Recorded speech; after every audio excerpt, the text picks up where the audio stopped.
paz do Senhor Jesus a todos. Lição de número 4, conhecendo a igreja. Dando continuação, nós vamos para o tópico 1 neste momento, que o título é O que é a igreja? E nós temos somente um subtópico que vai falar sobre os símbolos da igreja. Então, igreja, eu estou aqui com o dicionário aberto. Se você não tiver um dicionário, não tem problema, porque online tem como consultar com muita facilidade. Mas de qualquer forma, eu utilizo o dicionário Priberan e eu vou deixar o link aqui na descrição do vídeo, caso você se interesse também, tá bom? Então, igreja, segundo o dicionário, diz assim, ela é uma palavra latina, eclésia, com 2 Cs, e do grego ela é a mesma palavra, eclésia, só que são 2 Ks, tá? E está dizendo aqui, assembleia, reunião. Conjunto dos fiéis de uma religião, também igreja. E autoridade eclesiástica, edifício dedicado ao culto de qualquer confissão de fé, tá certo? Então tem alguns outros pontos aqui também, depois se você quiser acessar, você pode fazer a sua leitura. Mas segundo a lição, igreja é uma reunião de pessoas chamadas para fora, reunião de pessoas chamada para fora. Fora de onde? Fora do mundo. Mas espera aí, Valdecir, nós continuamos habitando neste mundo, sim, porém nós somos apartados dele, nós somos diferentes dele, nós temos que fazer a diferença do povo do mundo, do povo mundano. Por quê? Para que as pessoas se interessem, através da nossa vida, se interessem pelo Evangelho, se interessem pela pessoa do Senhor Jesus Cristo. Então, nosso testemunho pessoal conta muito, fala mais do que palavras. Às vezes, nós evangelizamos uma pessoa e ela olha primeiramente para a nossa vida. Eu vou deixar esse ponto para falar na outra lição, tá certo? Porque essa lição é sobre a igreja. Então, vamos continuar aqui. Então, igreja, segundo a Bíblia, a igreja ou as pessoas são chamadas assim. São chamadas de crentes, são chamadas de irmãos, são chamadas de cristãos, são chamadas de santos e são chamadas eleitos e também os do caminho. Essas são as palavras que aparecem dentro da Bíblia Sagrada, tá certo? O que mais? Antigamente, nós éramos conhecidos como protestantes, porque nós protestávamos, porque nós não éramos de acordo com algumas coisas, então nós protestávamos, eram chamados de protestantes. Atualmente nós somos chamados de evangélicos, então parece que aquela conotação forte parece que caiu. Eu sou evangélico, e parece que virou moda, então, mas não caia nessa modinha não, tá bom? Continue dizendo que você é protestante, você é cristão. Irmão, eu sou crente. Não, eu sou cristão. Cristão é seguidor de Cristo.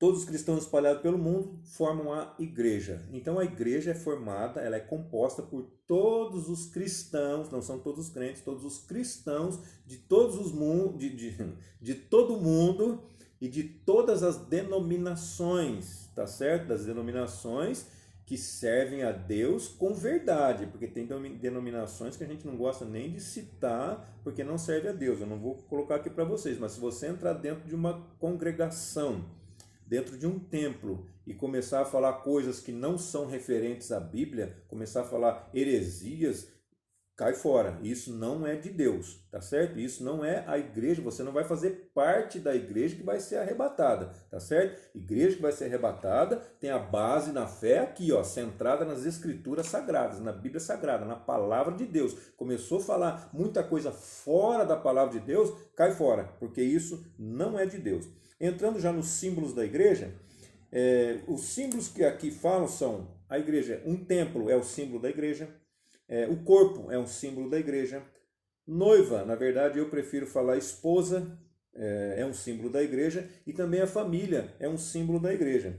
Então, o corpo, Efésios 1 e 22 e o 23 vai dizer assim, e sujeitou todas as coisas aos seus pés, e sobre todas as coisas o constituiu como cabeça da igreja, que é o seu corpo, o 23 parte A, que é o seu corpo. O finalzinho do 22 diz cabeça da igreja, e o comecinho do 23 diz assim, que é o seu corpo. Então, nós somos o corpo de Cristo, e Cristo é a nossa cabeça. Então, se Cristo é a nossa cabeça, Cristo é o nosso guia. Ele que determina o que nós devemos fazer, tá certo? E também templo, 1 Coríntios, aliás, Romanos 12:5, vamos ler ainda mais sobre o corpo? Assim nós que somos muitos cristãos, somos um só corpo em Cristo, mas individualmente, cada indivíduo, somos membros uns dos outros, tá certo? Então, nós somos muitos espalhados pelo mundo inteiro, mas nós formamos um só corpo, que é o que vai ser arrebatado por ele. Templo, 1 Coríntios capítulo 3, versículos 16 e 17. Não sabeis vós que sois o templo de Deus e que o Espírito de Deus habita em vós? Olha só a pergunta que Paulo está sabendo. Vocês não sabem que vocês são o templo de Deus, são a morada de Deus, que o Espírito Santo habita dentro de vocês? O 17 diz assim, ó, se alguém destruir o templo de Deus, Deus o destruirá, porque o templo de Deus, que sois vós, que somos nós, é santo, ou seja, separado. Tá certo? O Espírito Santo habita dentro de nós, então nós somos o templo. Noiva, como eu falei, que eu prefiro chamar de esposa, porque Jesus já fez um contrato de casamento. Então, se você parar para ler, quando José e Maria, José era desposado com Maria, mas eles não habitavam juntos, ou seja, já havia um contrato, então eles já eram casados, já era marido e mulher, não era mais noiva, tá certo? Mas continuando aqui, esposa, 2 Coríntios capítulo 11 e o versículo 2.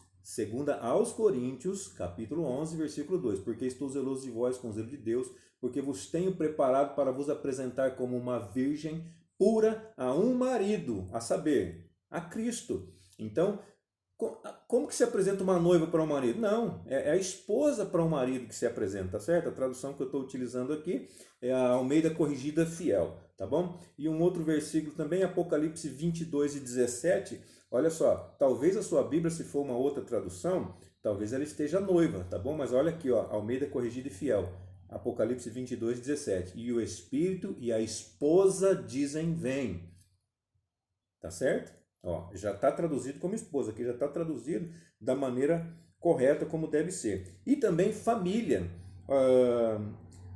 Como que nós somos família a partir de agora, a partir do momento que aceitamos a Jesus Cristo? Pensa bem, nós somos herdeiros com Cristo. Peraí, quem que herda? Quem herda é quem faz parte da família.